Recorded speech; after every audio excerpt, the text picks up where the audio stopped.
All right, I am going to let us call the regular meeting on Thursday, December 19th at 6 p.m. to order. I see a quorum, but can we have a roll call, please? Mr. Bivens? Here. Mr. Craddy? Here. Mrs. Murray? Here. Mr. Quagliano? Mr. Thompson? Mr. Troy? Here. Mrs. Wiley? Here. That there are 5 of us here. So we're gonna move some things around because we have the volleyball team here, and so we might as well bring them up early, right? Let's have the celebration. It's snowing out. I'm sure they want to study for finals. So who do we have Mr. presenting? Tobin and Mrs. Simula. All right. Don't be shy.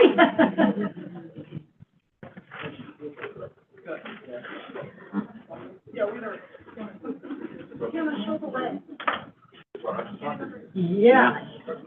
Okay, well, I should have bring my first of all, we would like to thank everyone for all their support this season. These girls, from day one that they stepped into the gym for our preseason, have continued to amaze us. You know, as coaches, they've worked extremely hard day in, day out. You know, they've proved playing as a team just how far you'll go, and they've been obviously one of the most successful groups to come through with a 4th place finish downstate.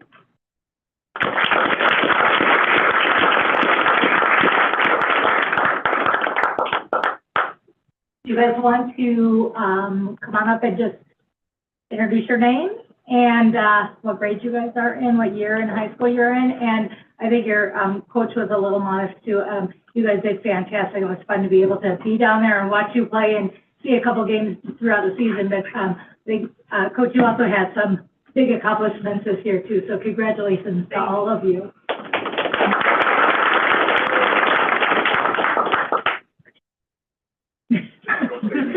I'm Rachel Ryan, and I'm a junior.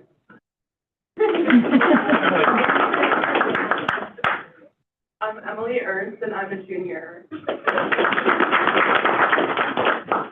I'm Summer Massow, and I'm a sophomore. I'm Jocelyn earlier with me. I'm Leah Holmberg, and I'm a junior. I'm Abby Whitehouse, and I'm a junior. I'm Ivy Ashenbrenner, and I'm a senior. I'm Izzy Whitehouse, and I'm a sophomore. I'm Sienna Robertson, and I'm a senior. I'm Ashley Santana, and I'm a senior. I'm Georgia Watson, I'm a senior. I'm Dielza Zaydini, and I'm a senior. I'm Alex Gortz, and I'm a senior.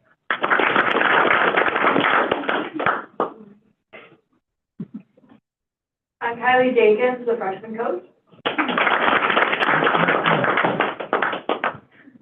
I'm Lisa Dwyer, the sophomore coach.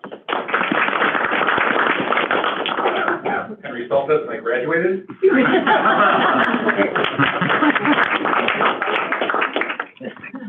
All right. Yes, sir. Do I have a come on up and give me this and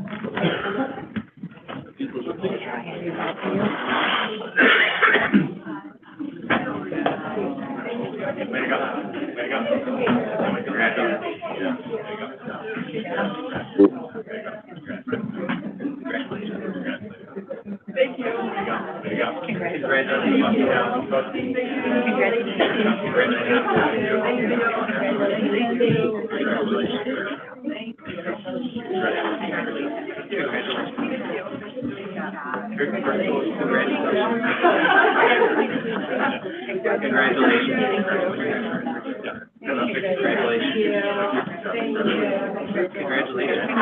Spread out across the year. Congratulations. Thank you. Congratulations. Thank you. You're welcome. Thank you. Thank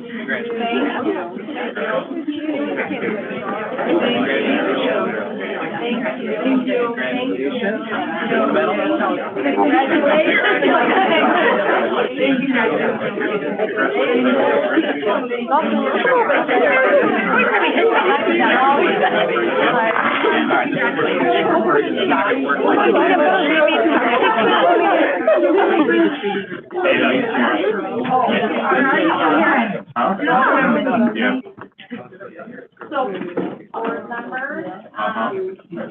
Everyone knows we're back here, we'll just, they're really what their pictures are for, so. a little hole.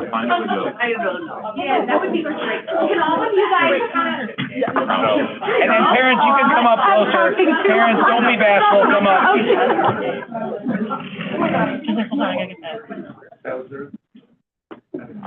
That's good.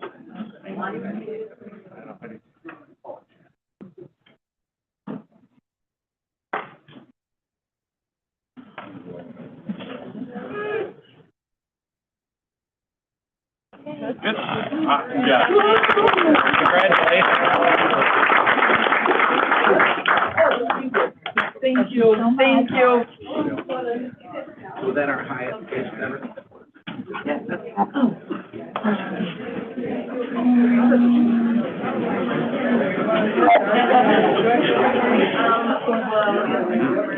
We're going to gift. Goodies.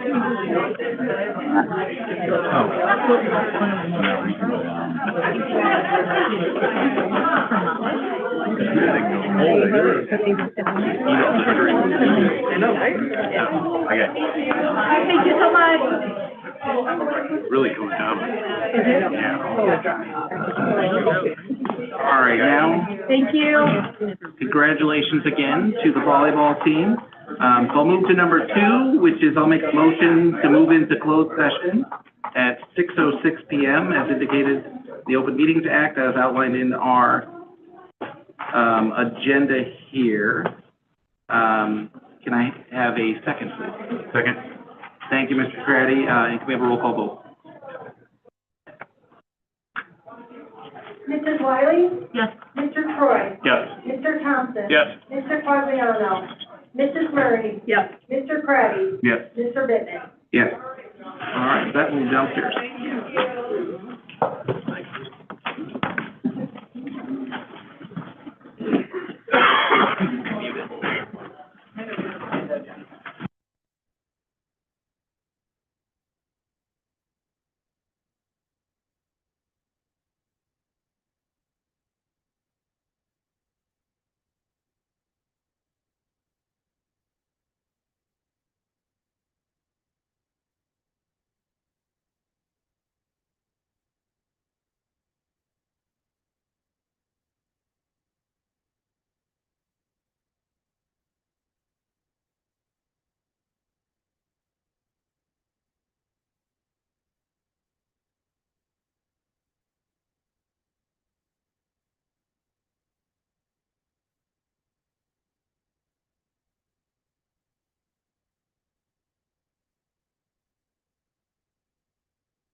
All right, we have suspended closed session. We will be going back down after this.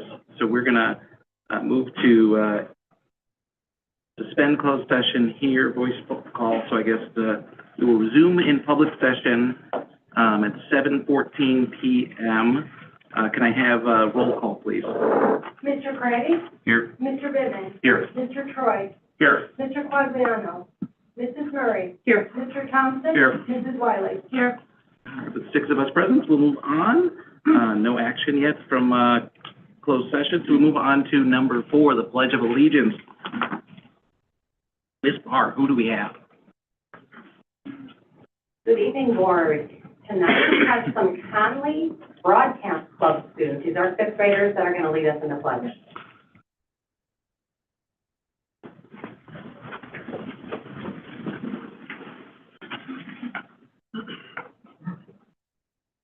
I pledge allegiance to the flag of the United States of America and to the republic for which it stands, one nation, under God, indivisible, with liberty and justice for all.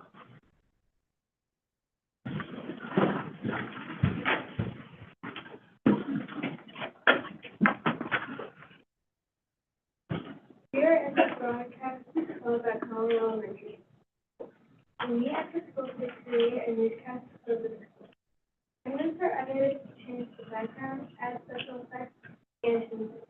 Some of the segments are recorded outside of the school to allow the community to experience food, entertainment, celebrations, and destinations, both inside and outside our community. This club allows us an extra opportunity to learn a new skill and be creative outside of the school building.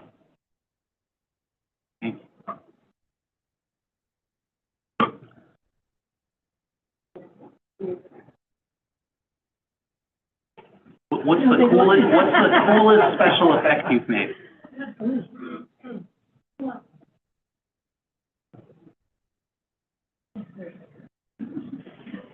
One of our coolest special effects is probably, like the backgrounds, like, they look cool, and they're nice and colorful, and also going around and, like, looking at new sports around the community, and seeing new foods, and that makes us want to try this.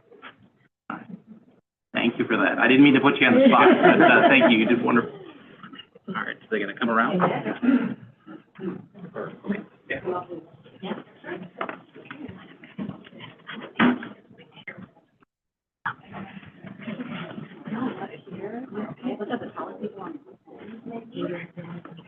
I think she just called us short.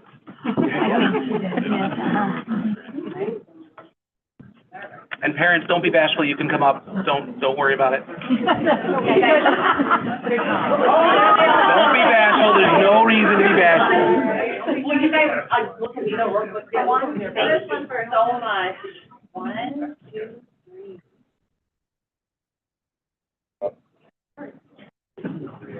Okay, 1, 2, 3.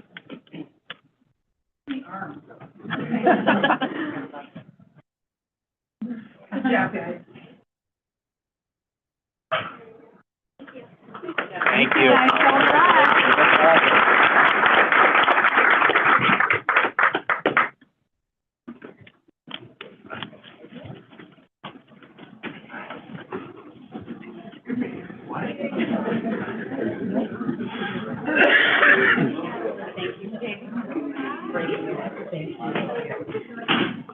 So, skipping.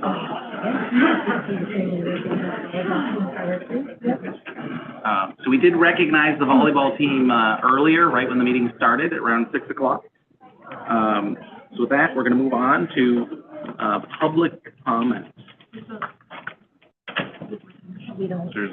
CRCT.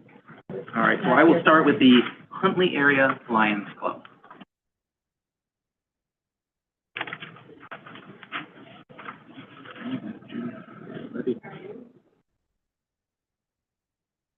It's on there. So I'm Ryan Leslie Frenkel Smith, and last year, I was pleased to present on behalf of the Lions Club the first placard for the used eyeglass collection drive we started in collaboration with the school district. Last year, we collected 224 pairs of glasses in 2 days. It was pretty crazy. The school district felt like it was such a good collaboration. They asked us to do it for a week this year, and we exceeded the 224 pairs of glasses, and we collected 282 pairs of glasses. So we are happy to present our new placard for the 2024-2025 school year of 280 pairs of glasses, and we're just ecstatic to have this collaboration and to hope it continues. I also want to note that we collected almost additionally 100 pairs of glasses throughout the rest of the year by having the boxes in the front offices of all the buildings. So that's been a great addition too. So basically within the 2 years we've been doing the program with you guys and the collaboration, we've collected almost 600 pairs of glasses. Wow, that's awesome. So we appreciate everything you do. And also I want to introduce my fellow Lions, Ron and Thank you so much. No, thank you.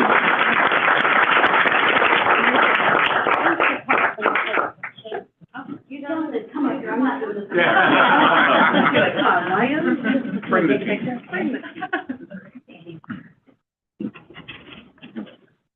Go down. All right.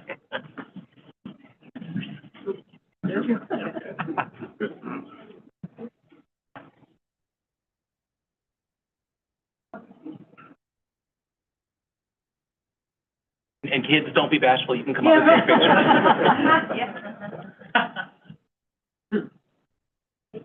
Thank you. Thank you guys. Thank you very much. This doesn't include the hundreds. Nope. No, it does not. All right, we gotta figure out how to count the numbers. I've got a spreadsheet for that. No way. Do you have a agenda? Down here. The agenda? All right, next we have Corinne Burns.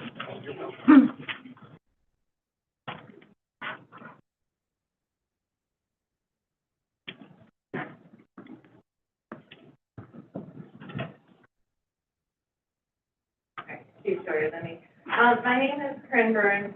This will be short and sweet today.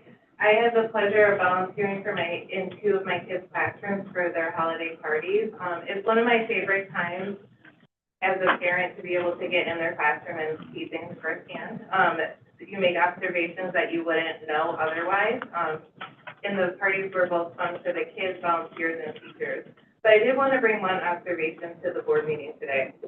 In my daughter's 3rd grade classroom at Conley, there's 26 students in this classroom.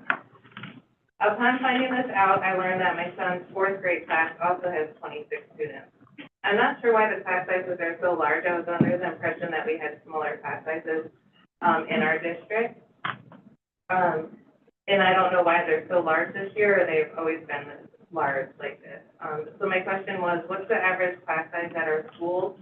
And if there's so many kids in one classroom, what's being done to support them? And are we considering breaking out into smaller classes? That's it. Thank you. Thank you very much for the comment. So, Mr. Smith, do you want to go during the levy meeting? Okay, that's what I wanted to clarify. And I don't think we have any other public comments. Well, we are going to have Dr. Zaire Dr. Zaire? do a public comment. It's a special recognition, so. You need to fill out the form. Nah. We needed to put it somewhere else, yeah. Good evening, everyone. We have a December retirement we're going to celebrate this evening. So I'm going to ask Marcy Marzullo and Andy Dockman to come up to the front of the room, please.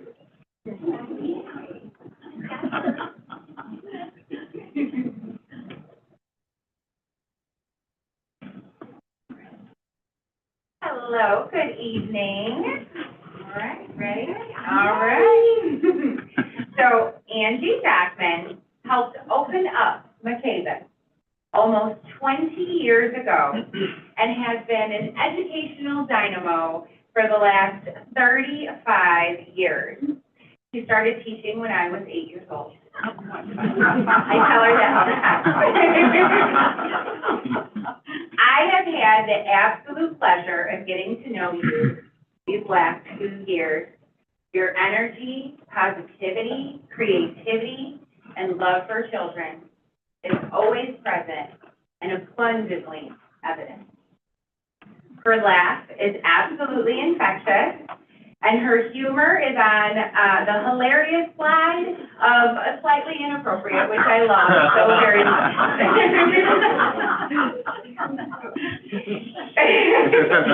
Okay, you're retiring. Angie has not only developed the foundational reading, writing, and math skills for hundreds of students, but has also shown them love, understanding, and fostered their confidence, supported their social and life skill development every single day. Kindergarten is not just coloring, singing, playing, and pretending. Even though those skills are so very important to ensure we have well-rounded children who develop to be young adults that share, dream, and question the world around them. Kindergarten is where the seeds that develop the love of learning are planted. Angie Dockman has definitely cultivated a beautiful garden. Kindergarten. I'm so happy for Angie on her next journey. She's going to travel the world and enjoy so many beautiful moments with her grandchildren. Remember to come back to McHaven to volunteer every once in a while, okay?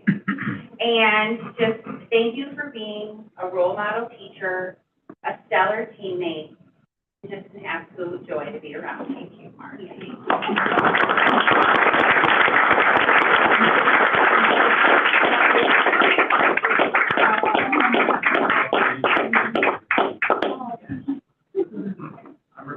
You're recording. Yeah, we got it.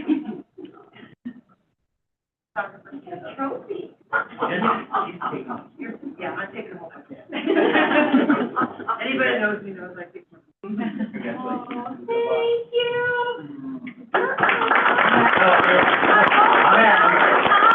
I was gonna say this before, I've really never met Angie in person, but you're the #1 person in the last month that I've talked to, without a doubt. I feel like we're retiring together. We know it all, TRS, sick time, inside and out, we've got it, 403B, we know it. I have to check all my boxes to Yep. make sure that I'm good to go. Are you good to go? I am good to She's go. good to go. I am good All to right. go. All right. Congratulations. So thank you. You're welcome.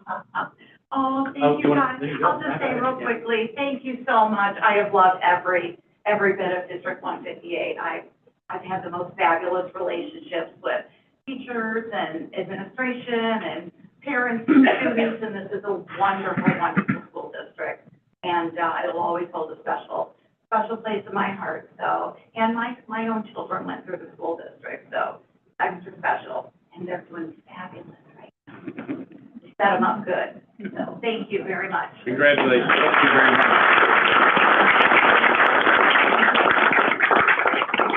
I'll be back in May with 18, 19 more, so we've got a list this year. All right, moving on, we'll move on to number 7, which is to suspend the regular meeting at 7:28 PM. So I'll make a motion to suspend the meeting at 7:28 PM. Can I have a second? Thank you, Mr. Troy. And, all in favor? Aye. All opposed? All right, so we will then move on to the levy meeting. So I'm going to call to order the levy meeting for December 19th, 2024 at 7:28 PM. Quorum looks like it has been met, but can I have a roll call, please? Mr. Quagliano, Mr. Craddy, Here. Mrs. Murray, Here. Mr. Bivens, Here. Mrs. Wiley, Here. Mr. Thompson. Here. Mr. Troy. Here. All right, with that, we will move on to number 2, testimony for the 2024 levy. Thank you very much. I was fairly excited because I thought all the teachers and Angie were here to hear one last levy hearing. Sorry. Yeah. That's my cue.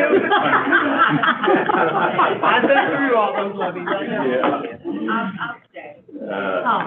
So in front of you, you do have the memo, the packet, and the recommendation. In November, we presented and covered the preliminary levy, and then 2 weeks ago, we discussed the levy again. So tonight will be a little more brief, but I do have a presentation because, well, passing and approving the levy is fairly important, right? I mean, property taxes do represent over 65% of our funding, right? We are primarily funded locally.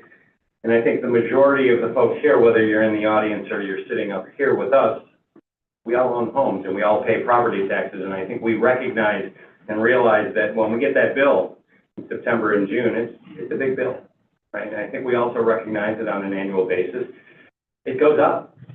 Most of the time it goes up, right? Unless there's changes in assessed values and whatnot. And so we here at the district, know that. And we know we're funded locally, but we also try to do the absolute best job we can. Over the years, we're going to talk about debt abatements, right? We've done a lot of things in an effort to reduce the impact to the community, and we're going to do that again tonight. We generally do that, a debt abatement, in the months of January and or February. But tonight we felt the importance of doing it, well, all at once.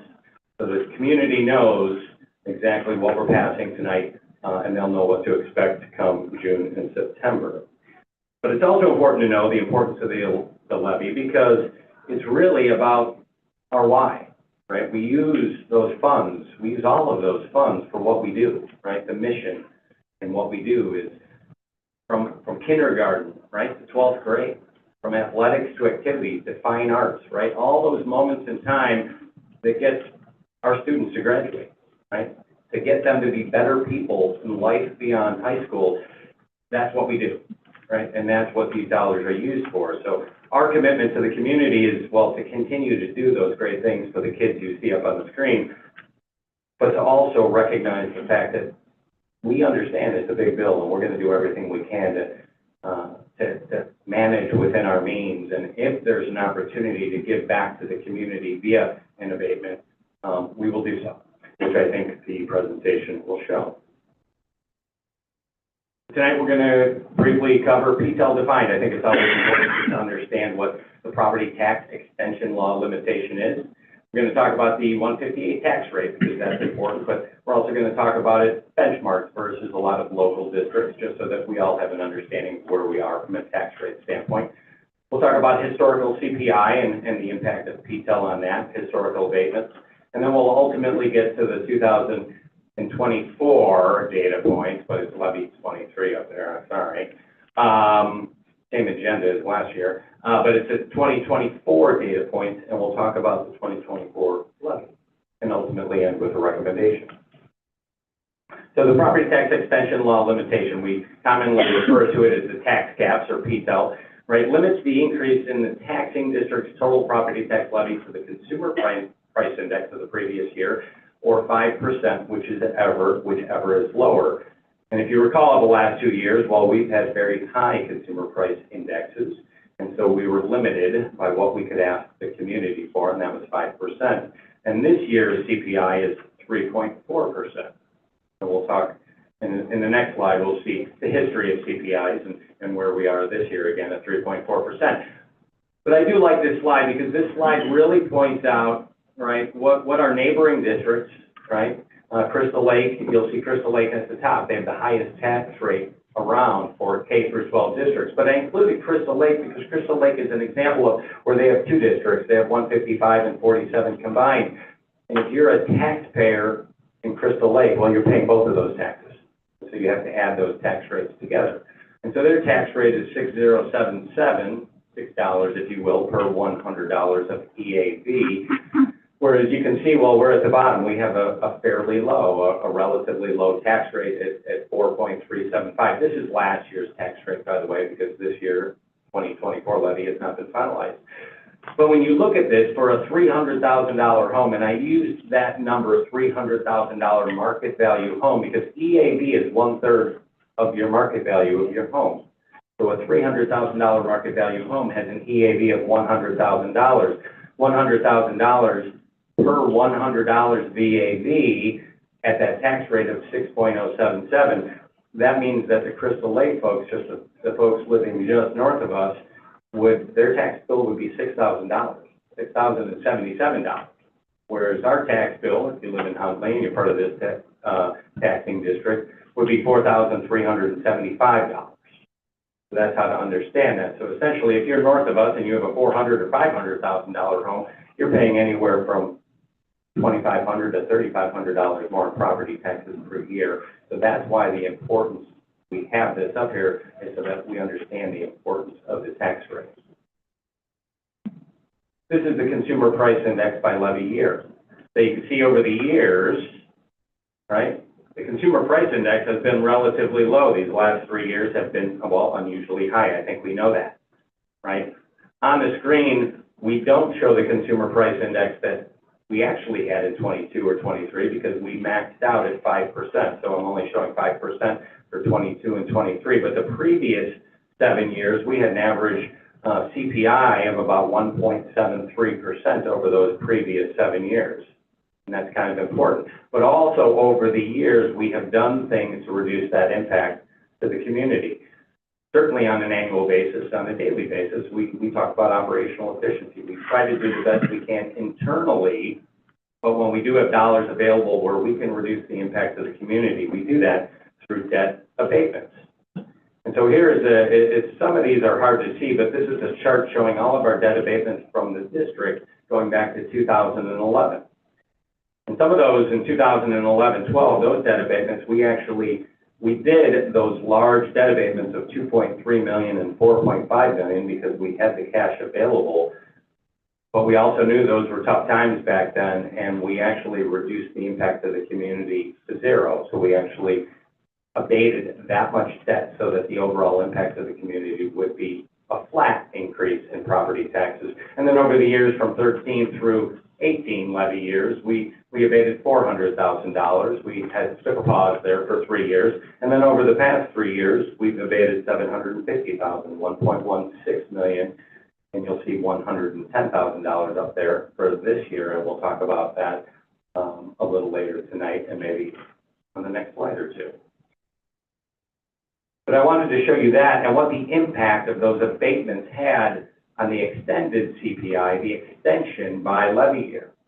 And so if you look, right, we were able to reduce for the previous 7 years, previous to 2022, we were able to reduce the impact to the community to, on average, about 1.63% over those 7 years. So even though CPI was much higher, right, with those abatements, with what we were able to do, we were reducing the impact to the community. You'll see in 2024, the impact is 2%. So with that $110,000 abatement, right, even though the Consumer Price Index is 3.4%, by abating $110,000 combined with, and we've talked about this at previous board meetings, combined with the structure of our debt structure, our debt payment in levy year 2024 is going down almost 8.15%.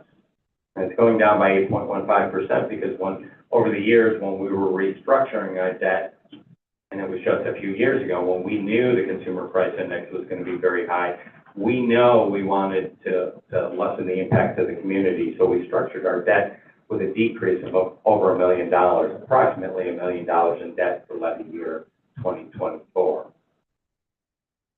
So this is just a showing of what we've been able to do for the community over the years. Another slide I do want to talk about, because there are additional revenue opportunities with the levy, right? When we have new construction within the borders, the taxing district itself, whether it's residential property or commercial business, that comes on as new construction, and new construction to the district represents an additional revenue opportunity, well, to cover the additional students that are coming to the district, but maybe it's a commercial property, and those tax dollars help to offset, right, some of the needs we have. Right, as a district, we still have a very large infrastructure that we have to maintain, from asphalt to buildings to everything else we have to do from a capital standpoint to keep our buildings up and running. These additional dollars help us do the things we need to do. And frankly, they also help us when 65% of our revenue is coming in at maybe 2% impact to the community. I think we all know that while salaries and benefits rise by more than 2%, purchase services and supplies rise by more than 2%. So we're able to use some of these dollars to help offset what we are extending to the rest of the taxpayers.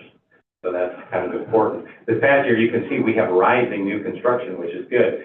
And in 2024, almost 20 million of that $49 million number, might be hard for some to see in the audience, is commercial property on Route 47.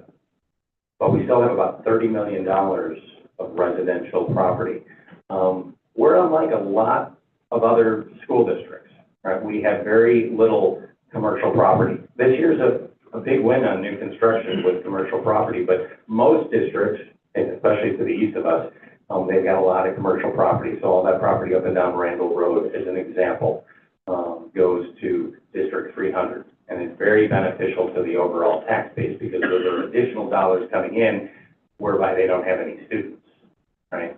And so they're able to use those dollars for other things. We have not so much of that. But so the 18 to 20 million we're receiving this year is kind of a win for the school district and the community, frankly.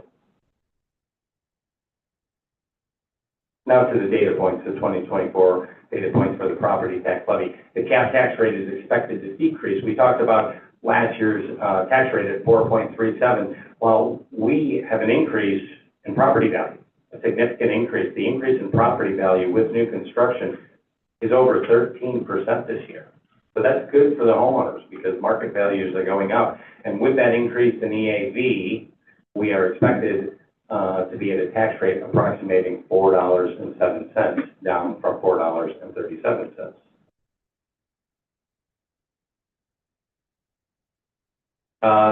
This bullet says 5% CPI, it's 3.4, another mistake, I apologize. A homeowner with $300,000 market value home will experience an approximate $97 increase to their property tax bill. At a $400,000 home, it's about $127. With the decrease in the district debt combined with a $110,000 abatement, the increase in property taxes to our taxpayers net of new construction will be 2%, which is why we chose the $110,000 abatement. We talked about that earlier.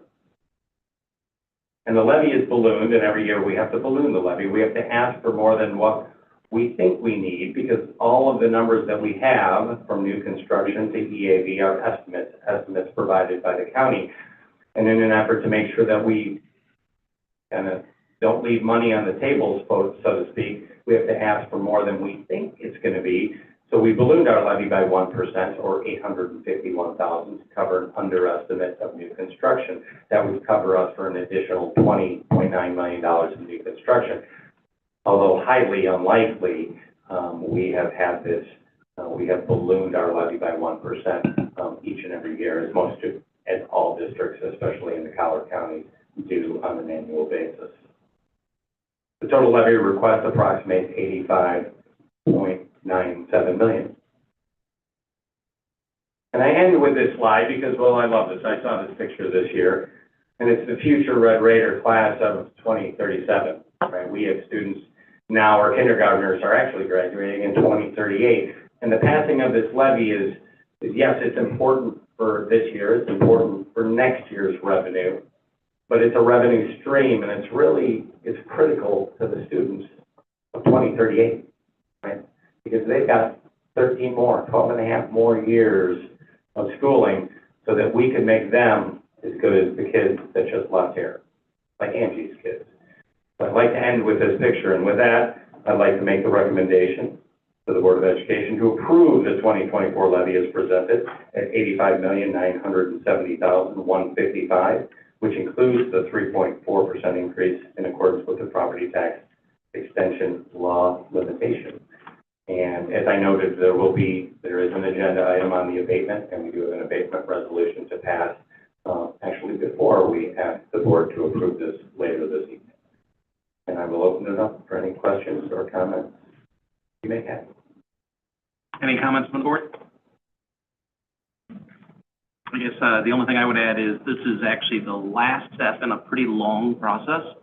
Starts with the budget, and there was a lot of working back and forth. There wasn't always agreement at that point, and I think we're ultimately coming down to a place where I think we're all going to be okay with how we're proceeding here.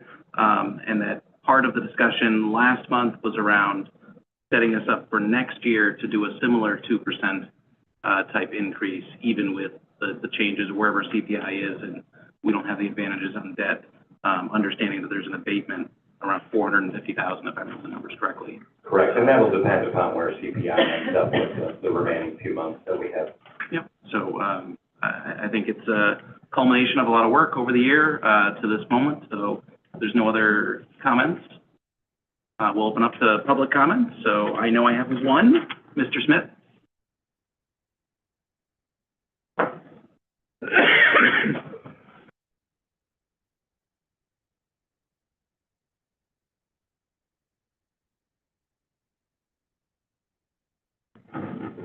So I am here to oppose the levy again, as I have done many years in the past. District 158 taking the max as they always do. CPI thankfully came down, so it's not at 5% like it was last year, which was the largest tax increase in the history of the district. Thankfully, there was a change in the board. We are starting to see some more discussion about the levy. And last year, there was actually some pushback about the levy, which was nice to see. But as I go through and submit FOIA requests, I still see 50 and 60 middle management positions within the district that are not in the classroom. There's middle management in this district that has been there for years that is just not going away. If the money's in the classroom, I don't think you're going to get a complaint out of anyone. But it's those middle management positions that are there. There's 50 or 60 of them, and they're not going away. The titles are not going away. The positions are still there. They need to be eliminated. Something else to consider. I recently ran into a village board member that's a longtime resident of the district as well. Many, many years ago, when we had tremendous growth going on in the district, one of the big discussion points 20-some years ago was impact fees. We all know who controls those impact fees, but I don't know any time in any near future, or in near past, excuse me, that those impact fees have been adjusted. They haven't. Somebody needs to look at those impact fees. When was the last time they were adjusted? Where are they at now? Where should they be? Maybe that's some additional revenue we can bring back to the system. Thank you, Mr. Smith. Anybody else for the public comment? All right, so I will make a motion to adjourn the special levy meeting at 7:47 p.m. Can I have a second? Second. Thank you, Mr. Craddy. All in favor? Aye. Aye. All opposed? All right, we'll move back into the regular meeting. All right, so we will resume the regular meeting at 7:47 p.m. Can I have a roll call, please? Mrs. Wiley? Here. Mr. Craddy? Here. Mr. Troy? Here. Mrs. Murray? Here. Mr. Bivin? Here. Mr. Quagliano? Mr. Thompson? Here. All right, with that, we'll move to 10, revision and adoption of the agenda. Does anybody have any changes to suggest? All right, with that, I'll make a motion to adopt the agenda as presented. Can I have a second? Second. Thank you, Ms. Murray. All in favor? Aye. Aye. All opposed? Okay, move ahead with the agenda as adopted and move on to number 11 for the last superintendent's report of 2024. Yeah, can you believe it?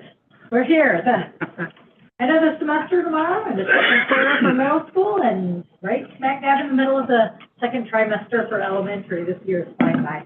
We'll start with our donations and want to recognize a number of organizations, businesses, and individuals who have donated to the district. We had Groundbreakers Inc., equipment and labor for a concrete slab at HHS. Brasilia Concrete, 40 cubic yards of concrete. Groundbreakers, $500 to the high school wrestling.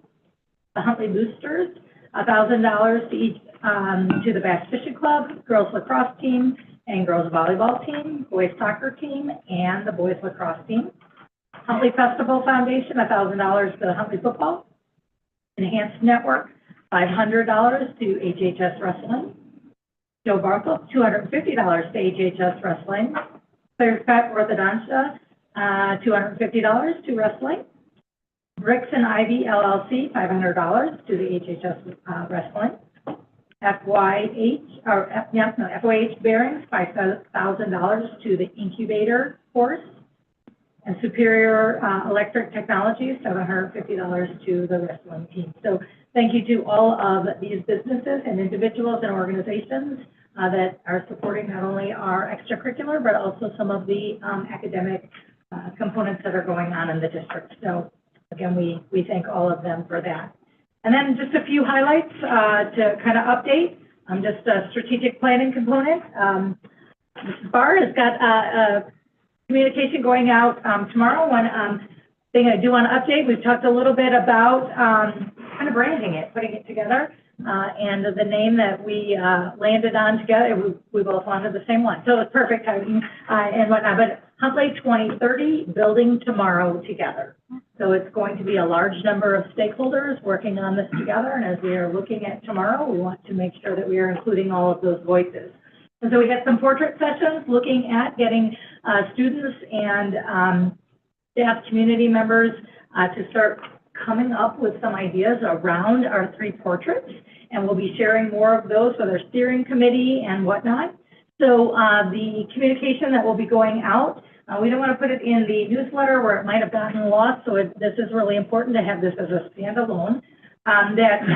One will be asking for individuals who might want to be part of that guiding team steering committee, and having a few of those where the team will come in and review where we are currently, doing some data presentations around some various areas, goal setting, coming up with some drafts about our priorities and long-term goals, looking at the feedback that we got on our portraits, and then taking it on the road. So we know that a steering committee can only be so large, right? And so we would have a number of individuals that will be part of each of our stakeholder groups, but then coming with 3 vision and voice community engagement sessions in February and in March. We'll have them out on each campus, but doing a variety of different times so that those who can't come during the day can have an evening or an afternoon time. If they can't come in the evening because of things that they have, we'll have daytime. And having discussion around the priorities and the long-term goals and these portraits that the steering committee had. It's been a while since we've gone on the road. I think we did this, I remember being in the LaGuy multipurpose room when we were doing boundaries, and you really do get a lot of feedback.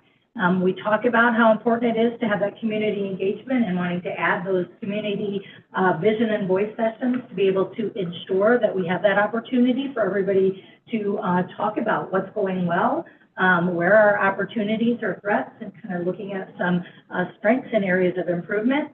All of those feedbacks will come back for 2 additional sessions with that steering committee to kind of, again, then round out and put together a document that we'll be able to push out again in a variety of different means to get some additional feedback on before the end of the year, bring something to the full board to go ahead and vote on. So really excited about those opportunities and moving forward. I know that there will be some things where we will have updates regularly that will be pushed out on our newsletters, our website, coming to the board meetings as well. And I know I'm just wanting to make sure that we have some discussion here on the board, having 1 or 2 members part of that steering committee. Anything over that would be a OMA violation, and but knowing that regularly we will be bringing back those components there, as well as the community engagement session. So just wanted to share that. We're pretty excited for all of those steps coming forward. Last month, we were the first guest, let's call it guest columnist, if you will, for Dr. Tony Sanders in his ISBE newsletter. He reached out to Holly 158 and District 203 to see if we would do a joint message around our operational efficiencies and sustainability, and that was highlighted and featured in the ISBE newsletter that went out in mid-November. So chronic absenteeism, we saw a slight dip, which we knew, but a slight dip, so that's okay. We know that maybe at the end of January, we'll see a little bit as well because of the flu. Fortunately, we've had some pertussis, whooping cough. We've had some just regular seasonal flus, stomach, bug, and all of those kinds of things. But really seeing some positive numbers that are going out here. Do want to share that our current district enrollment as of the end of November, the 29th, we were, +8. It needs to be from last month. I'll update that here. We have 8 more from last year, 82 from our 6-day count. We are sitting currently at 8,422 students there. No change really in our attendance with which grade levels we really need to focus on. Still, we've got those 2 or 3 grade levels that we're looking more in-depthly, trying to get some feedback on how we can target there, or things that we might need to do to look at, whether it's engagement classes, how can we support students and families in those few grades there. And then just the regular run-of-the-mill IWIS reports and things that are going on there. And one that I do want to highlight, Mr. Altmeyer and I had a conversation January 8th, where is a deadline to apply for the property tax relief grant. We have not done that in a number of years in the district. Mr. Altman is a few years. Part of that is because, I'll pull it up right here so I don't say it wrong, but we're ranked. And where we have fallen has been, I think last year there were right around 40 districts received, and we were considerably lower on that list there. So we wanted to make sure that we did apply for that. We are going to be working through determining what amount we would put in there as a request. And Steve, you want to add anything to that? Yeah, this is a priority-based grant. They hand that grant out based on priority, based on the operating tax rate, essentially, divided by the average operating tax rate of whether you're an elementary district or a K-12 district or a high school district. And so there's a calculation there, but the intent is if you are a taxing district, school district, that has a very high tax rate for your community, that this grant is there to help you lower that. Okay. And so if we would have, and we applied early on in the process, but we kept finding ourselves, 200 down on the list. And knowing that they only have $50 million to allocate, it was generally being allocated to the top 25 to 35 districts. So a lot of school districts stopped applying because there was no way, based on their tax rate, they would receive it. But it is probably, Ms. Lombard and myself talked, and we do feel it's a good practice to apply. I mean, we do want to talk the talk, so to speak. And if it's there, we certainly want to apply for it. We may or may not receive it, probably won't receive it, but we should go through the steps to do the things we need to do just in case it would come through. Mr. Altmeyer, for those who might not be familiar with that component on there, if we were to be awarded that, it would be a 2-year, right? It would be a 2-year, yeah. We would utilize those funds to abate those dollars over a 2-year period. It would require the board for approval on the amount that we would be awarded, and we would pass 2 resolutions to do so. So the opportunity that we have is selecting a dollar amount that if we were to receive it, that would be the dollar amount that they would allocate to us. So we have to be very careful, because if we choose, we could, I think, choose up to $7 or $8 million.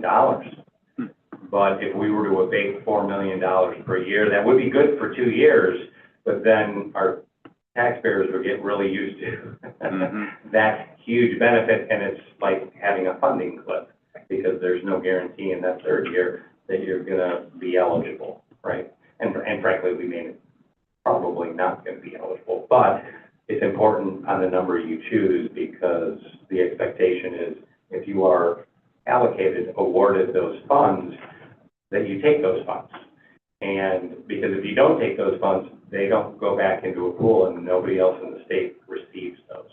So it's really important for each district to be prudent about that decision-making about what they're asking for. For the wellness, really, of every other district on that list. Which districts have traditionally been awarded this? Can you give us an idea? Andy, you were looking at that list. Do you recall some of the names? I know that, recall. Rockton did. I just happened to see something there that they were talking about, and they were getting a couple $1 million for it. I didn't think they were that much of a different district, but apparently they were pretty high on the list. Again, I look at it as the state put this together as the intent to try to help everybody lower property taxes. So we should apply, and at some point we should just keep pushing it, because if they're just going to give it to the top 40, how fair is that all the time, right? Why are they always getting the extra money from the state? Maybe they should spread it around a little bit, because the state recognizes that we have too high property taxes, and we certainly do around here. Did you pull it up? I do have the list from a few years ago, and, you know, there's a lot of down south districts, Fort Heights, Park Forest, Southern District, Dalton, Zion Elementary, Thornton Township, Ridge Township, Homewood, Flossmoor, Lansing, Cahokia, Woodlawn, Zion Benton. So. No, I was just interested in seeing what other districts and their comparables are. Thank you. Thank you. Any questions on those updates? All right, thank you, Ms. Lombard. Moving to number 12, Dr. McCrin. Good evening. Tonight I have 2 updates. The first one revolving around our Satchel Pulse screener. We continue to analyze the use of our Satchel Pulse screener with our established goals for fall 2024 successfully being met from what we have presented. The goals have included that ongoing use at the K-8 level. This is the students just completed in the last week, or by tomorrow, they're supposed to have completed their at K-8. It'll be the 3rd time that they have used the SEL screener, either a staff member or a student taking it.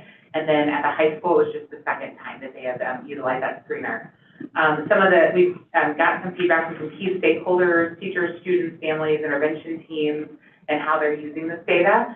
Specifically, we're finding as a district that the 2 areas that kind of are flagged the most are relationship skills and self-management.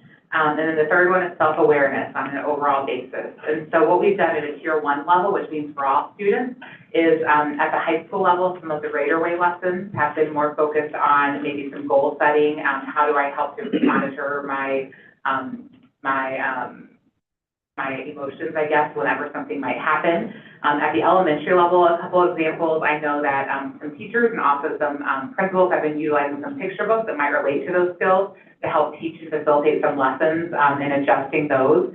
At the tier 2 and tier 3 level, that's where interventions occur. What it's allowed us to do is the 2 that have stuck out at that level are self-management and self-awareness. And so some small groups have been developed with students of like skills that might need to focus in on that. And so I wanted to give a couple of examples of some small group goals. So for self-management, there's a small group running over at Martin, focusing on goal setting and time management, and another one on recognizing and controlling emotions. And so they've been able to group students based off of what the data shows within self-management, that I might be struggling with time management, so I'm going to go ahead and go in a group with Mr. Troy, and we're going to work on that, and what does that look like? But then maybe Dr. Zier is struggling with controlling his emotions, and he's going to go in a group with Ms. Lombard, and they're going to go ahead and handle that. So that's how they've been utilizing that. When we go to also at the secondary level, under self-management, managing stress has come out as one of those key indicators within there that has become something that students are struggling with. So our counselors have really been able to take some groups to help talk through how do you manage stress? how do we start to prioritize needs? And that makes sense because at the secondary level, more things are coming at kids. Some role-playing opportunities about here's a scenario, how would you respond? That's what kind of goes on more at those secondary levels. That second area of self-awareness is more about recognizing your own strengths is kind of how that goes. And then the one that I think at the elementary level under that category that has been interesting to hear was over at Cheswick, it was how actions impact others, because sometimes what I do might impact how you react, and it kind of starts this whole daisy chain of other reactions. So think about kindergarten classrooms and what's going on and how you can kind of help do that. So we've been really trying to dive into that. We're not perfect yet. We keep continuing to work on this, but we are trying to really dive in and figure out how to use that data to help support our students. And so our teams are getting together. One of the things that we have found very beneficial is families are completing that survey. When we sent it out, we've had quite a few families, I'd say about 50, that have given their input, so that we've been able to kind of triangulate what the teacher says, what maybe some students might be saying, and some families. So that was a great suggestion, something that we've been, that we found some value in. But our window, as I said, closes tomorrow, and our teams will be using our Institute Day at the K-8 level to dive into some of that data. I do also want to acknowledge that there was an article in The Voice recently from some students on Satchel Pulse, and the title of Satchel Pulse, What is the Point? And when you read the article, at the end it gets to where it feels like there is awareness that it could be a useful tool, but it really got to the point about why are we doing this and how is it being used, kind of what I took away from when I read the article. And so I did dive into just kind of how we rolled that out. Ms. Spears actually created a video, it was a 3.5-minute video that went out to all of our students at the 6-12 level of a presentation basically that said, what is Satchel Pulse, how is it used, why are we doing this? And so students within their Raider Way or advisory classes would have watched that and then taken that back in the fall and then again in the winter. But it seems like that was not necessarily the best or the right way to kind of reach our students. And so we're very interested to dive into that more with them. And Ms. Spears actually would love to set up some time to go and meet with Dr. Beelan and a couple of students just to figure out what else can we do to help make sure that we've informed appropriately what the why and how we're using that is and give some specific examples. So I did want to call that out and just let you know that we are aware of that and we're trying to work through that as we're continuing this trial period. But right now our plan is still, we're seeing a positive impact on how we are making some decisions and shifts. And we've worked through some kinks on the opt-out system and we're feeling good about that part, and we just wanted to give you that update. Do you want to ask any questions on that before I go to the next topic? I think I just want to make a observation. So reading the article from The Voice, I got it from my daughter, she's at the high school. I think it reinforces even more so why we need that student voice on the board. We've talked about this, based on some conversation, but it seems like from an adult perspective, we're rolling it out the way we think it would be understood. And now going and speaking to students, we're finding that the way that we're thinking we're rolling it out appropriately probably isn't being received that way. So this would reinforce to me that need that we really do need that student voice, definitely at the high school level. And maybe so at the middle school level, so we understand like what that communication looks like to those students where they're starting to make their own decisions and understanding things and questioning things. I was skeptical about the Satchel Pulse. I'm still skeptical of it. I sat in the PTAC meeting earlier this month, and I don't see the connection necessarily, and maybe the data will prove me wrong, but I'm still skeptical because I don't see the behaviors necessarily reflecting what the assessment should be showing us. I'm still seeing and hearing that we still have behaviors that are going on that with or without Satchel Pulse, those would still happen. So I don't understand necessarily the rollout of the tool. I'm glad that we're going through this as a pilot because I think we're asking the right questions, and I appreciate us being able to get the data now to see what that connection is and what's the appropriate response for that information. If it's not Satchel Pulse, what is it? Maybe Satchel Pulse for K through 8 and something different for the high school. So I appreciate what's being done, I'm still just questioning what's being done. But, I was very impressed with the students kind of giving us their feedback, so thank you for looking into that. Absolutely. No, and I appreciate that perspective. We can definitely, our plan would be to bring some more information to you guys in January on that, and so we'll try to, answer some of those questions that you still have then. Thank you. I got a question for you. Yeah. You said the kinks on the opt-out. What were those? Originally in the spring, it was something very minor, but we did not actually, require collecting some email addresses. So we fixed that, because if you don't collect email addresses, you're not able to actually kind of process it the right way within the system. But we did fix that. So it was nothing big. It was a did not check mark required on a question type of thing. And then as far as communication, I'm trying to remember the communication at the beginning when you addressed this for the whole district newsletter. Did it state all the times that we were going to do this? It did? Yes, it I was was. trying to remember, and I didn't look it up. Yeah, no, it wouldn't fall Drawn into a blank. yeah, 2 different times. I believe it should have, so we did it 2 different parts within that letter. I could check it to make sure, but yeah. Okay.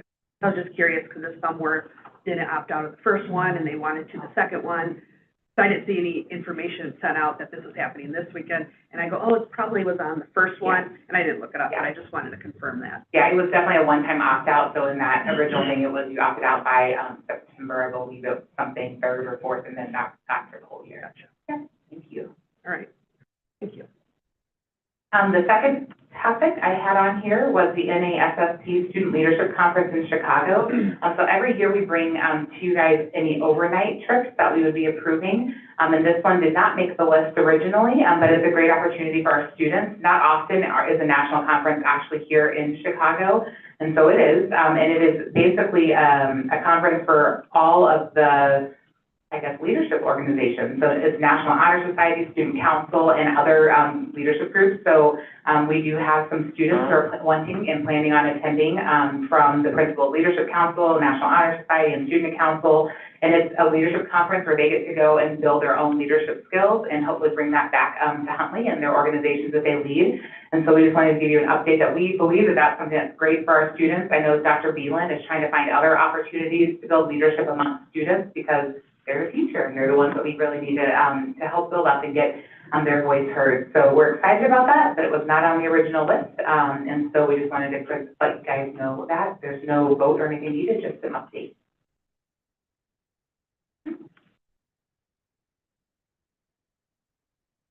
Seeing no questions, thank you, Dr. Thank Marquez. you. Thank you. All right, we will move on to 13, Associate Superintendent of Human Resources, Dr. Zare. Good evening, everyone. Dr. McCrindle, I appreciate your concern for my well-being. You're welcome. I believe it was self-management was the problem? Yeah. I'm stopping by the superintendent's office. I think tomorrow we'll have that intervention works. Is that right? Yep, you're a group. I'll be fine. All right. Human resources, we've been pretty busy the last couple of months, providing an update this evening. We've had a few salary studies that are due. It's not 2024, it's actually February 1st, 2025, but we submitted those this past week. They go to ISB. So ISB collects teacher salary data, non-certified staff salary data, so we make sure they get that. Also complete our LUDA salary survey to make sure we can go into a system and compare other salaries and benefits with other districts when we need to do so with Mr. Altmaier. Also, we've started working on staffing needs for next school year. We completed open enrollment in November. We completed our wellness screenings over the last couple of months, and we're starting to look at our elementary sections for 25, 26, and those class sizes. And then something I wanted to highlight here on the last bullet, there's a new law going into effect January 1st, 2025, the Pay Transparency Act, where we need to be linking our ranges and starting pays on our actual job postings. We've done that for the most part. A lot of times in education, you don't see that, especially with teaching positions. We are allowed to link our salary schedule, so we've been revamping that, and we are ready to, we're ready for January 1. We might have a few postings out there still that we need to clean up, but that's something not only for education, but across the board. That folks are going to have to do that to make sure they show the ranges of the jobs that they're posting. And then I've added some staffing counts in here. Not too much change over the past couple of months from the beginning of the year. Where we saw the big jump were in subs, because we, after the school year starts, we start onboarding subs. And then also some data on health insurance enrollment, our number of employees that are going on the health insurance from 2022 to 2025, and then our health screening data. This year, we completed 646 health screenings. So we've come a long way from 2017, where we started off with 260. So pretty much staying steady for the most part with those screenings. Any questions on the update? Any questions from the board? With the health screenings, do they receive an incentive for completing those? Yeah, so there's a $25 per month incentive if they complete the health screening and they turn in an annual physical. So they have to do both of those things, and that would go into effect on the January 10th paycheck. So we're working through that list. Actually, this afternoon, we were finalizing that, getting that ready for payroll. So I can have a number in January of the amount of people who receive the incentive. If they just do the blood screening, they get what the published rates are. If they don't do the blood screening, there is a donation to the district, or penalty, as Mr. Altmeyer would like to call it, a slight one per month if they don't participate in that. So I can bring those numbers back in January once we have them final. So the 646 just reflects the health screening that was completed, Yeah, not both. not both. Okay. Yeah, those physicals are still coming in. Got it. Yep. Actually, they're all in. We've got the due date. We just got to match up. It's not collect. Yeah, we just got to match up who did both. Yep. Okay. Thank you.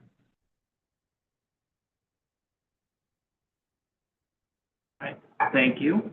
We'll move on to number 14, Assistant Superintendent of Special Services, who's going to have a pretty busy January, if I read correctly. No one gets tired of these updates. I have updates on the light program. In particular, we arrived today was the wheelchair accessible bus that we ordered a year and a half ago. It actually came today, so very, very exciting. But with respect to Vine Street, the parking lot has been paved, the furniture put together, the ROE inspection has been completed, the safety reference plans are completed, the fire sprinkler inspection is done. You guys, Kevin's looking at me today, like every day, what are the updates? The fire alarm inspection is scheduled for tomorrow. So we anticipate that our program will take occupancy upon return to school on January 6th, which is, fun fact, 18 months and 1 day to the date that I started in the district. So it's just been such an exciting time, and wanted to update you on that, and obviously invite you to the ribbon cutting ceremony, which really has been finalized for January 27th. I know the date has changed a couple of times, but we will communicate out invitations through press release, social media, targeted emails, district website updates, district event calendars, district newsletters. We are really excited to invite you to celebrate the opening of Vine Street, and just looking really forward to that. So I wanted to share the update with you, so you have the updated ribbon cutting ceremony date, as well as all of the completed steps to date. That's all I have. So this would pull, I shouldn't say pull, this would move the students from Marlowe into Vine Street, correct? Yeah, that will be their home school site, yes. Okay, so this is a long time coming. This has been a long time coming, yes, sir. I'm looking forward to the ribbon cutting. Yeah, me too. Any other comments, questions? All right, with that. Thank you. Thank you. Moving 15, Director of Communications and Public Engagement. Ms. Bach. Yes, thank you. Well, December is a great month. I gave you guys just some overall dates of some things coming up in January. But I will say that we've had some nice media mentions. Our kids are learning and doing great things. There was a nice article about some of the work the high schools are doing for the Grafton Food Pantries and the donations, fundraising, and all of that. And also, if you saw it, the NASA App Challenge that our computer science students are doing from the high school, we're hoping for good things with that. So from a learning perspective and just life lesson and value of community service, December's been great. And then we just had a lot of fun celebrating happening too, between concerts, and today we saw Mr. Iddings at LeGee, the staff doing some caroling, with their instruments, whether it's instrumental or singing at McKeven. There's just been a lot of, celebrating happening, which is fun to see. Any questions about things happening or questions for me, communications? All right. Thank you very much for the update. 15-1 FOIA request. Any comments from the board? All right. Thank you. Thank you. 16, President's Report. Just a couple of comments as we move into kind of the holidays with Christmas coming up. I really appreciate all the hard work everybody's been doing around this table. It shows in how the district's enacting like that, so I appreciate that, and thank you very much. And a special call out to Sharon, who I've been begging for electronic signatures, and she figured out a way in her software to do it at no cost to the district. So we now have electronic signatures, so thank you. With that, 16-1, any board discussion, any topics to bring up? I have something small. Since I wasn't here at the committee of the whole, I may have mentioned it in the committee there, but as far as communication goes, just an observation, and I just want to give my opinion, just because I have a mic, and so I wanted to say it out loud. But as far as like a month ago, because I have a high schooler, and we stopped getting Mingo alerts for when they check into school. So like at 7:30 in the morning or whatever, you know, when the kids arrive, or whenever they arrive, whenever they check their Mingo account, whenever they check in, and I get that alert, and I get that email to me. And I stopped getting them. And so I'm like, and I know my son was sick for a couple of days, and then, yeah, so I'm like, oh, maybe something happened. I just wasn't sure, and then it was like a week. And so I reached out to Dr. Beelan, and I was like, you know, what's going on with that? And so he got back to me, he said, I'll get back to you. And then he had one of the deans get back to me, and then he called me. So I was like, okay, thank you for that. And he explained what was going on as far as that's concerned. He said that there was a lot of parents that, I don't want to use the word noisy, but that was the word that were just frustrated with so many emails they were getting with the alerts, and they're getting so many emails, they just needed to drop one. And I went, okay, interesting. I'm like, and he goes, you may not get a lot of emails, you don't have off-campus child, you don't have, I don't know, you may not just get a lot of them, so you may get the only one, if he leaves early or when he arrives at school. So it may not be a big deal, to you, that you get those, but a lot of parents weren't liking that. And so they decided to drop that. And so I just thought that was interesting because I don't think they heard a lot of encouragement of that parents really like that. I don't know how they would do that necessarily, but I know, and I told them, I have said numerous times how much I love that, and kudos to that, because that wasn't last year, it was this year, it started. So anyways, I just said, well, I really enjoyed that. I don't know why we had to, change it for all the students versus just some that, didn't want that. So I wasn't sure if we could look into, uncheck that alert for yourself, and get the other parents that do want it. And maybe some don't want it. Maybe I'm one of the only ones, and that's fair enough. But I like that. I liked it when my son checked in. I liked knowing when he was there and what time he was there. And I don't know. So I just wanted to bring that up and make a comment on that, because they said that it was no longer happening for checking. So. Well, this is the first time hearing that, so we will absolutely look into to see if is a way. I know you can't make any promises, but I do know that we do have platforms that are out there where you can silence or check. That's what I was wondering. I don't know enough about the Mingo component to do that, so I will absolutely look into that. We can talk to them about what kind of metrics and all of those things we're looking at. So I don't have an answer right now, but it is something that we can I know look we've into. customized quite a bit for Mingo. They've done quite a bit for us, so. I don't know, I was just wondering if we could look into that. Mr. Craddock? I can say that I still get ours, and the only reason I really know it is because this morning, I don't know what happened, but it actually said she checked out. I'm like, what, are you not going to take the final? But I don't know if it was just something that was backwards this morning, but yeah, thank you for everything saying else that, was because fine. I had not heard that. When you check out or check in? I see when she checks in and out. So every morning you get it? Yep, I haven't received it for a month. 7:01 a.m. Well, I looked at Unless the the email bus when I hit- reached out was November trained. 19th, and I've not seen one since. So we could definitely look and see if there is something there, because like I said, this Yeah, is the maybe first time something. I thought of, even last week, we had heard from parents that were pleased with that, so. For both of my kids. You're getting it? Yeah, Yeah. and my daughter leaves for lunch, and I get Okay. Good, yep. I've done nothing different. So, and that's why I asked, because I'm like, well, maybe it's just me. It could be some on mine, I don't know, but I do. Honestly, I do like the Minga reports. My son's in the dual degree program, so he shows up at random times during the day. And it's really nice that he gets from McHenry County College to there, and it's nice to know that. It's a small thing, but I wasn't sure about Minga, but this is a nice feature. We've also heard from some parents just with the weather coming, you know, that they're Yeah. great. So we will definitely look into it. Maybe there's a glitch or something that's going on, but I'm glad to have feedback that last week we had heard that. So I'll check into that. Thank you. All right, let's see here, moving on.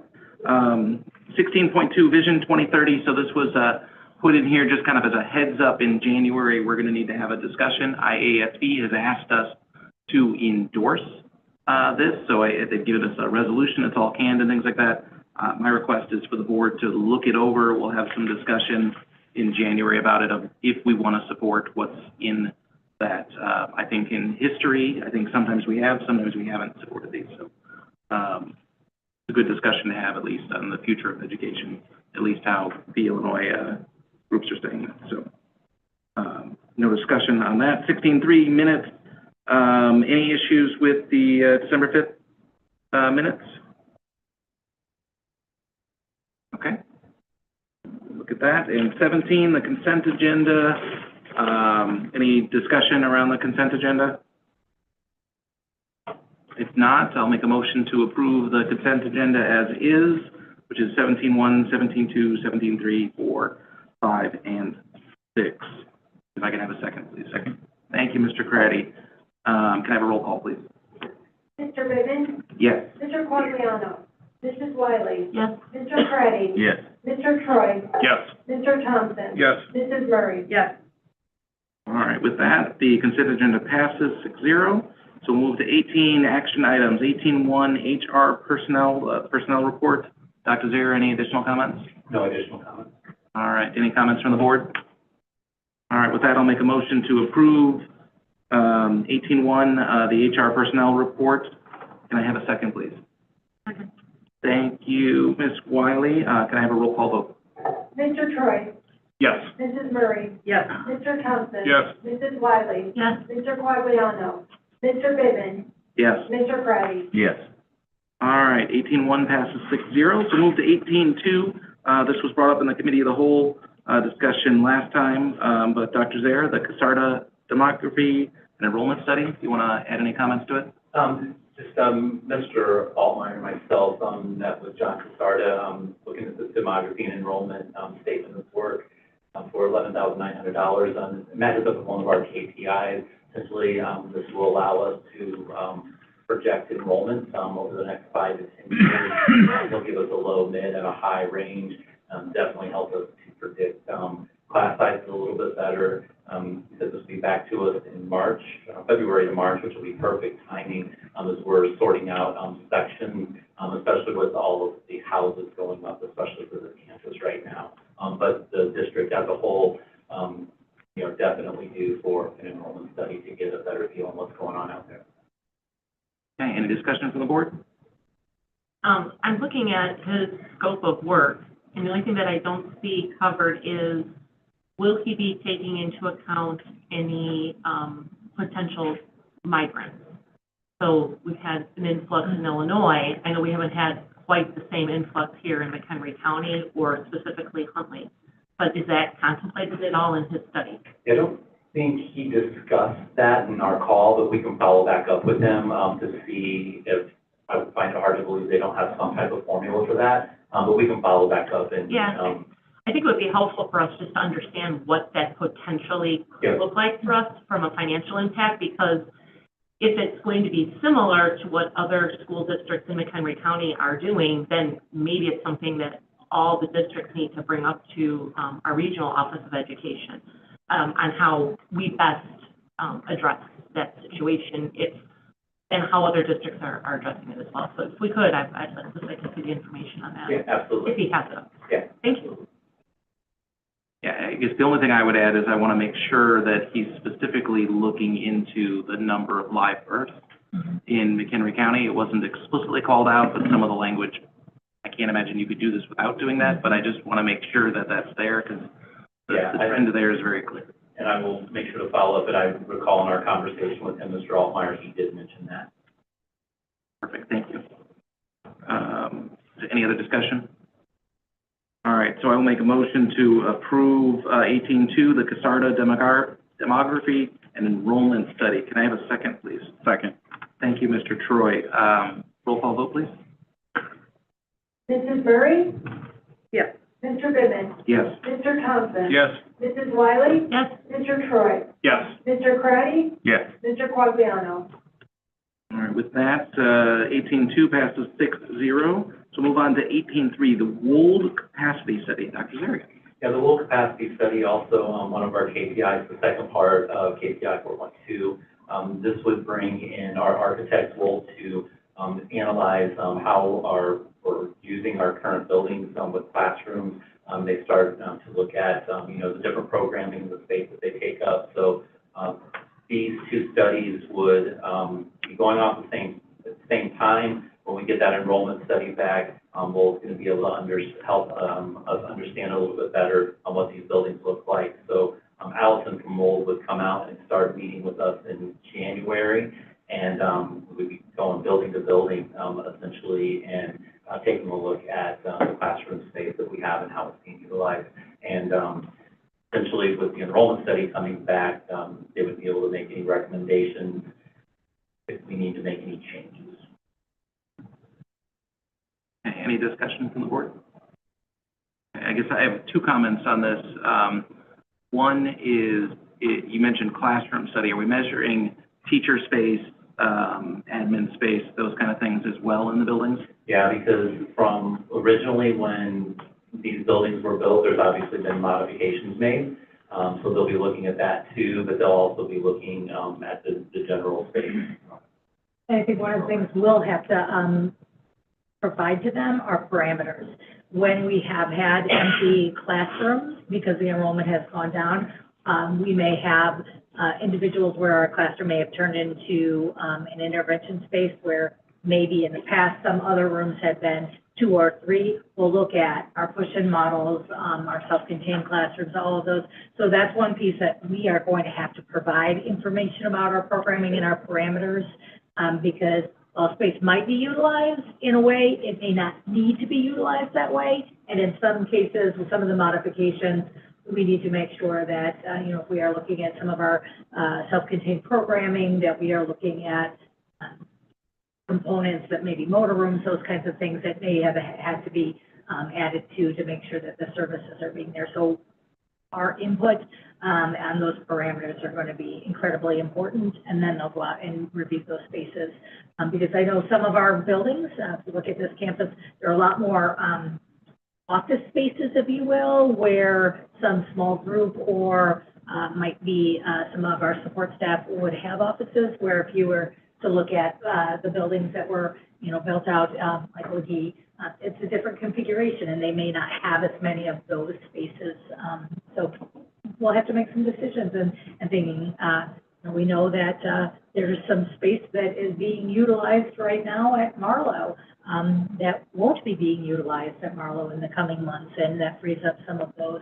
So not only will we be able to have that, we'll be having the enrollment study there. We would also have to kind of look at too, based on where some of the enrollment is coming, do we have to look at boundaries? Not saying we will, but that's going to be a component of that, because we would have to look at where some of that space might be.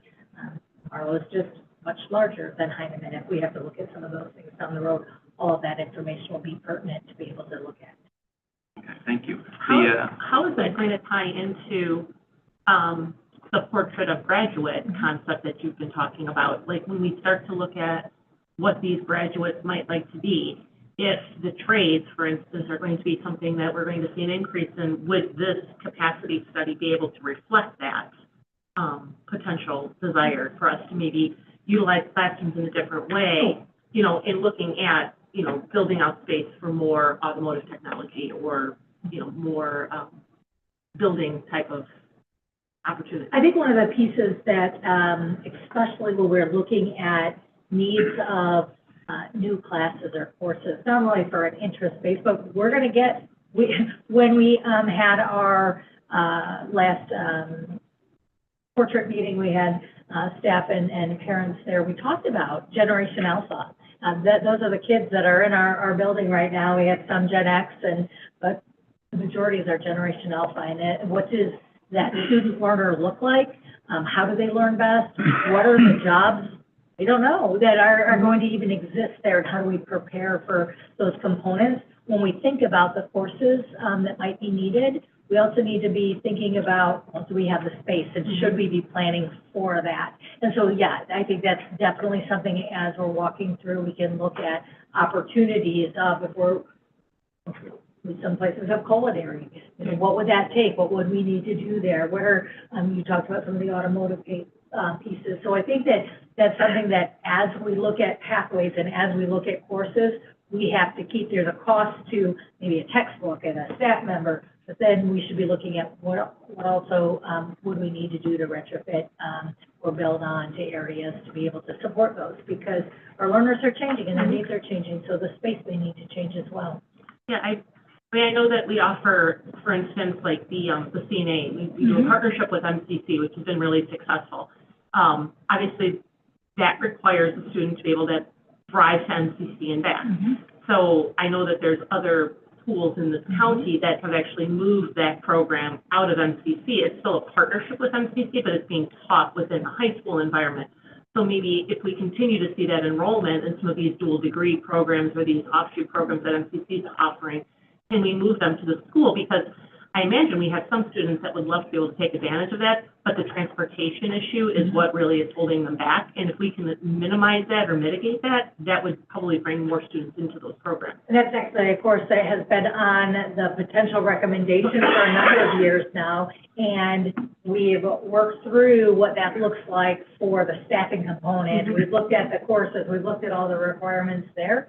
It's the space and where could we, so those have all been kind of looked at, but this may be the opportunity now as we have the enrollment information and the what's coming from Wold to say, hey, this is an ideal place. Maybe where we're looking at it might be something totally different that they see with space, and how could we bring those things in, as well as maybe courses that we don't have even on the radar right now, so. Yeah, I wanted to add that one of our KPIs this year is trying to look at our educational programming and looking at all those college and career readiness, with that focus on post-secondary outcomes for employment, education, training, et cetera. And so we are taking a look at what the state is saying we need to do for college and career pathways and trying to break down what do we offer here in Huntley, what is partnerships with other schools. And like you said, there are some classes that's great to be able to go to MCC, but kids are giving up 2 or 3 periods in order to go travel back and then get back here at Huntley.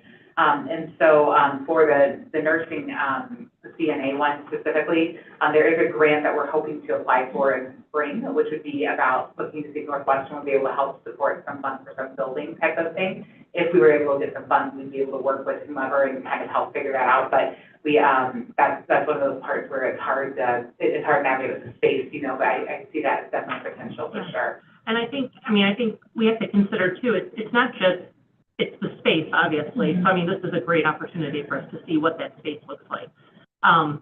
It's the travel for the students, but I think it's also, we're dealing with high school students that are going to a college environment.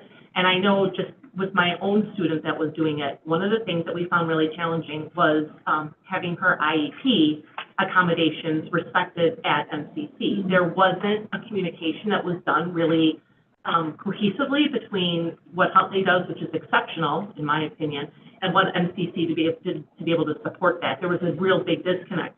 And I was surprised to find that that was the first time that had been brought up to MCC. And their comment to me is it probably happens to a lot of students. They just don't advocate for themselves. And that's a shame because there could be other students that have IEPs and 504s that maybe aren't taking advantage. If we move that classroom into the school setting, we have a lot more control over that management of those accommodations for those students that want to participate and be successful.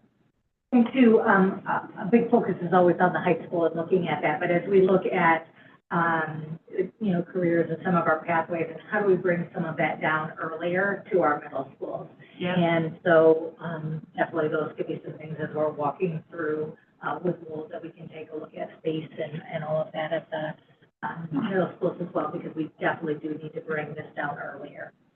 Thank you. So, just to finish up, I guess, one of my questions was kind of leading towards, should we do a capacity study of this building, the district office? Is there value in that, in the sense of understanding what the space is as you look at the whole space? Because it is part of our side of things. The second question is around, connecting this one, 18.3 to 18.9.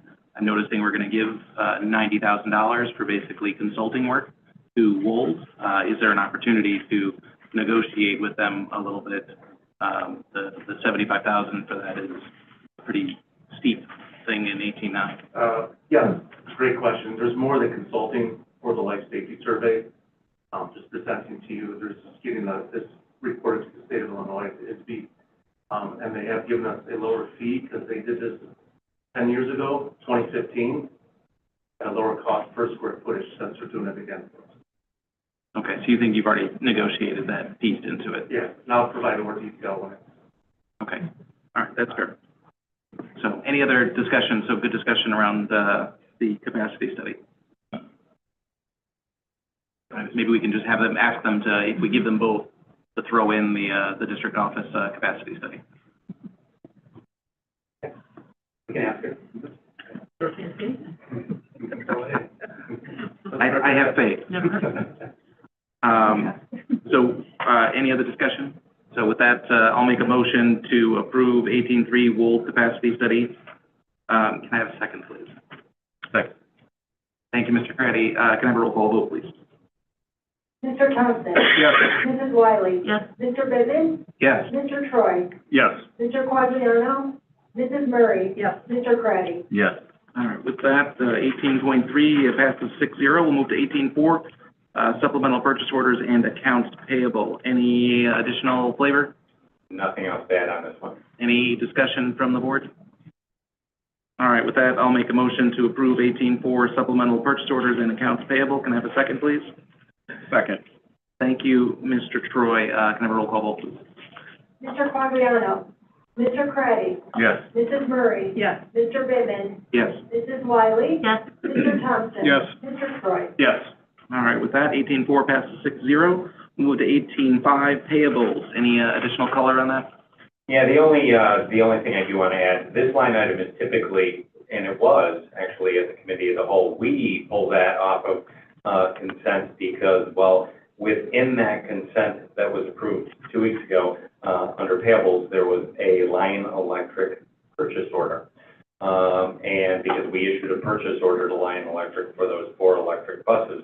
But if you've been following the news lately, well, Lion Electric is on the verge of, well, going bankrupt, filing for Chapter 11 or the equivalency of Chapter 11 in Canada. And they have shut down their facility outside of Joliet and ceased all operations until they kind of figure this thing out.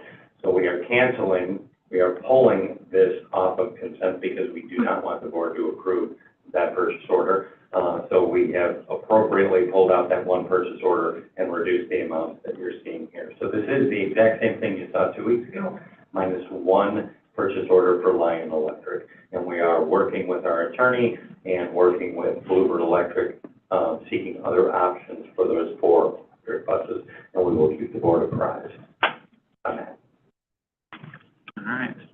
Any comments or discussion from the board? All right, with that, I'll make a motion to approve 18.5 payables. Second. Thank you, Ms. Wiley. Can I have a roll call vote, please? Mr. Craddy? Yes. Mr. Troy?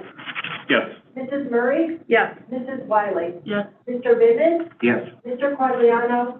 Mr. Thompson? Yes. All right, with that, 18.5 passes 6-0. We'll move to 18.6, Series 2020 Parameters Abatements, 2024-1201. Mr. Altmeyer. Yeah, just briefly, as discussed at the levy hearing, we had our public finance attorneys draft the abatement resolution to abate $110,000 of the Series 2020 bonds for the amount owed for levy year 2024. So there's an abatement resolution attached that will require signatures and approval, and this will ultimately bring the amount we're extending net of new construction to the community for levy year 2024 to 2%, as discussed at the levy hearing. Be happy to answer any questions you may have. Any, board discussion? Okay, I'll just add, I think this is a better way to do it. I like combining them together. It's better for the community to understand. I agree. So, with that, I'll make a motion to approve 18-6 Series 2020 Parameters Abatement 2024-1201. Can I have a second, please? Second. Oh, boy. I'm going to give it to Mr. Troy. Can I have a roll call vote, please? Mr. Bivin? Yes. Mr. Quagliano? Mr. Corretti? Yes. Mrs. Wiley? Yes. Mr. Troy? Yes. Mr. Thompson? Yes. Mrs. Murray? Yes. All right, moving that to 18.7, the levy 2024. We had the meeting before, property tax accession. Mr. Altmeyer, anything to add? Nothing to add. All right, with that, we've had the discussion around this. Any other additional board discussion around this? All right, so with that, I'll make a motion to approve 18.7 levy 2024 property tax extension. Can I have a second, please? Second. Thank you, Mr. Craddy. A roll call vote, please. Mr. Thompson? Yes. Mr. Bivin? Yes. Mrs. Wiley? Yes. Mr. Troy? Yes. Mr. Quagliano? Mrs. Murray? Yes. Mr. Corretti? Yes. All right, with that, 18.7, the levy for 2024 passes 6-0. 18.8, equipment declared as a surplus. Mr. Altmeyer, what exactly is a fuzzy switch?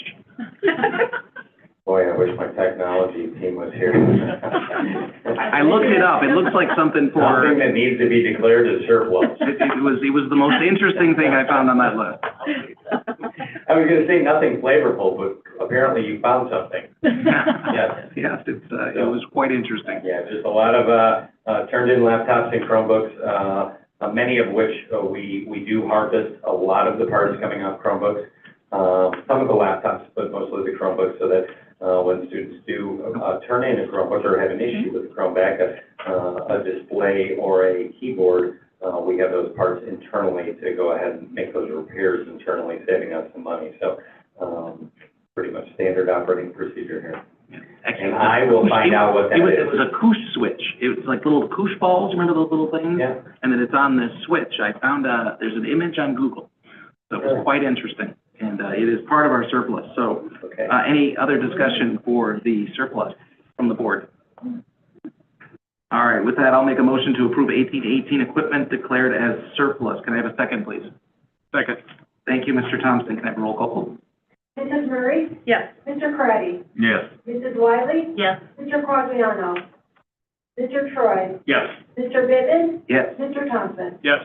All right, with that, 18.8 passes 6-0. We'll move to 18.9, Wold Architects and Engineers proposal for the 10-year life safety survey services.